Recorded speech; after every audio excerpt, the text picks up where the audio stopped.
हरे कृष्णा।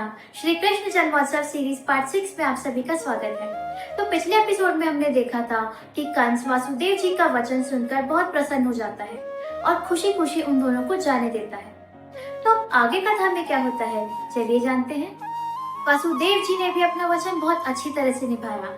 जब भी उन्हें कोई संतान की उत्पत्ति हुई, उन्होंने तुरंत उसे जाकर कंस को देने का ठान लिया। जब वासुदेव जी की पहली संतान उत्पन्न हुई, उन्होंने तुरंत उसे ले जाकर कंस को सौंप दिया। वासुदेव जी का यह व्यवहार देखकर कंस को और अधिक प्रसन्नता हुई।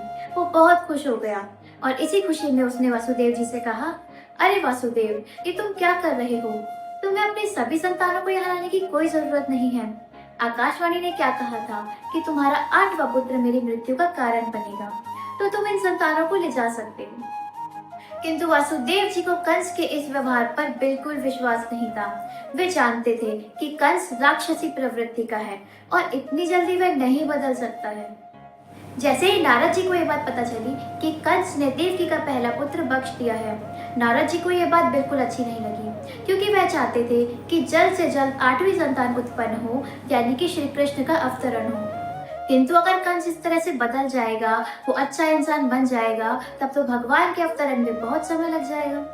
इसलिए उन्होंने आकर कंस को बताया कि हे मूर्ख कंस, ये तुम क्या कर रहे हो?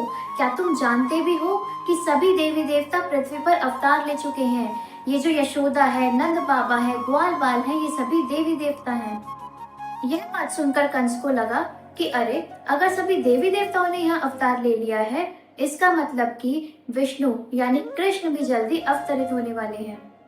कंस का यह भय बढ़ता गया और उसने ये निश्चित किया कि नहीं नहीं, 8वीं संतान ही क्यों, कृष्ण या विष्णु तो किसी भी संतान में पैदा हो सकते हैं। हो सकता है पहली, दूसरी या तीसरी संतान ही कृष्ण हो। उन्होंने ये मानकर वासुदेव और देवकी की सभी संतानों को मारना शुरू कर दिया और उन दोनों को बंदी बना लिया। उसने सिर्फ वासुदेव और देवकी को ही नहीं, बल्कि अपने पिता उग्रसेन, शूरसेन, सभी राजाओं को बंदी बना लिया और सब जगह अपना राज कर लिया। इसी के साथ साथ उसने आसपास के अनेक राक्षसों के साथ, अनेक राजाओं के साथ मित्रता कर ली। वे सभी शुद्ध आत्माओं को और भक्तों को और भी अधिक परेशान करने लगा और हर पल इसी चिंता में रहता था कि कब विष्णु या कृष्ण उसे मारने के लिए प्रकट होंगे।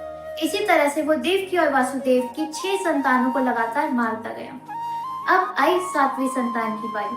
तो ये 7वीं संतान कौन है और ये कैसे प्रकट हुई, ये हम जानेंगे नेक्स्ट एपिसोड में। तब तक के लिए हरे कृष्णा।